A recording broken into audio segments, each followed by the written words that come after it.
the Breitbart.com. That's BREITBART.com website. It says, United Nations Chief Calls for Global Leadership, September the 23rd. UN Chief Ban Ki-moon on Tuesday stressed the need for global leadership as he pressed world leaders not to pursue narrow national interest in the face of hard economic times. He says, I see a danger of nations looking more inward rather than outward towards a shared future, he said at the opening of the UN General Assembly's annual debate. He spoke of a challenge of global leadership to tackle the world's worsening financial, energy and food crisis. Now remember too, the deal was for the Department of Agriculture at the United Nations was that they eventually will be the ones who distribute the world's food to each nation.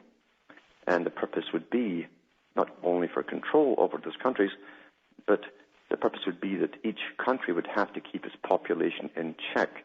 It would get a set quota of food, and if you went over that population figure, tough cheese for you, you'd have to reduce your population because you won't get more food. It's to be a big stick. So financial, energy, and food crisis, he said, these are all the areas in which they're involved at the United Nations. He said, we see new centers of power and leadership in Asia, Latin America, and across the newly developed world, Ban told more than 120 heads of state or government, including Presidents George Bush of the United States and Nicolas Sarkozy of France. In this new world, he says, our challenges are increasingly those of collaboration rather than confrontation, he said.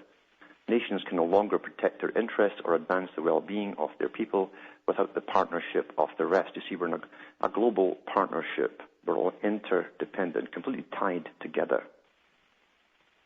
On the world's current financial crisis, the UN Secretary General stressed the need to restore order to the international financial markets. We need a new understanding on business ethics and governance. They call it governance at the United Nations because they don't believe there's any governments, and they're quite correct in that. With more compassion and less uncritical faith in the magic of markets, the UN boss said. Ban, who has chosen implementation of key poverty reduction goals as a major theme of this year's debate, said he saw a danger of retreating from the progress we have made, particularly in the realm of development, and more equitably sharing the fruits of global growth. I wonder who's sharing the fruits of global growth. It says, global growth has raised billions of people out of poverty. However, if you are among the world's poor, you have never felt poverty so sharply. And so he goes on and on about helping Africa and the usual stuff that they've been helping Africa for 500 years as they plunder it. But later on in the talk, he actually talks about this new system they want to bring in, a new system and a new way of doing trade and banking and all the rest of it. That's really what all of this is about.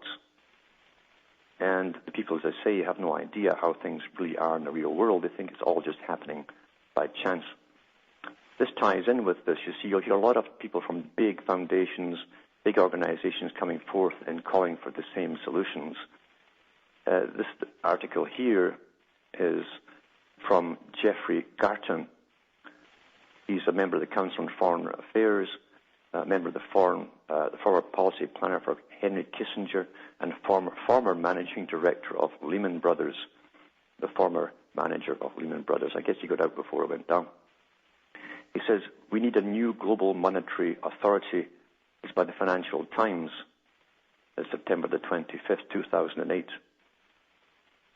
He says, even if the U.S.'s massive financial rescue operation succeeds, which of course they're not going to do it right now, they're playing it like a big drama, and we're all supposed to really shake and be fearful.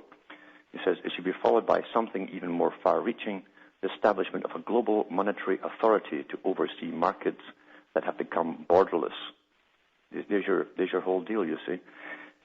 Most people don't realize that each nation is based on an economic policy. The policy serves those who rule that country, the dominant minority. Therefore, all your laws, civic, criminal, and so on, all revolve around your economic structures. If you don't have a border anymore and no nation and you're international, you have to have this global monetary authority. and out of that will come the brand new culture and all the rest of it, and the laws. He goes on to say, Washington recognizes that the crisis has become global. My God, they're quick. Hank Paulson, Treasury Secretary, has said that foreign banks operating in the U.S. will be eligible for federal assistance, and is urging other nations to fashion their own bailout programs. Central banks have also been synchronizing injections of funds into markets. There should be more steps to a more comprehensive international response designed not just to extinguish the current fires, but to rebuild and maintain the capital markets for the longer term. He says the current global institutional apparatus is woefully incapable of overseeing the financial system that is evolving. It's evolving, it's changing. The International Monetary Fund is irrelevant to this crisis. The group of 7 leading industrial countries lacks legitimacy in a world where China, Brazil, and others are big players, and the Bank for International Settlement has no operational role. The U.S. Federal Reserve is too besieged to act as a global central bank. The vacuum at the center is very dangerous for everyone. The U.S.'s dependence on massive inflows of foreign capital, roughly $3 billion a day, will surely increase now as Uncle Sam acquires $1,000 billion in new obligations from current bailouts. For years to come, Wall Street and Washington will be unable to manage without strong cooperation from other markets.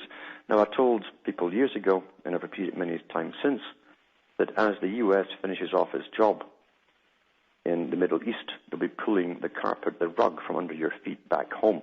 And you're watching all of this happen. You're living through it. And how do I know this? Is it because I have a crystal ball? It's because, no, I read their books. I read the books of the big boys, and they tell you what they're bringing in. And then you have to use your own common sense and say, well, how could they make this possible? How could they bring this in? Sometimes in their own books they'll tell you. They'll suggest things that might usher in the new system. And part of that, of course, is bringing down the banking system, terrifying the public, getting to your knees, and then coming out with a solution. And as you lose your shirt, you breathe a sigh of relief and say, thanks for helping us. Take my shoes too. That's how it works, you see. That's how people are in these particular systems, all the ordinary people, because in reality, you have no power in the system. It's not your system.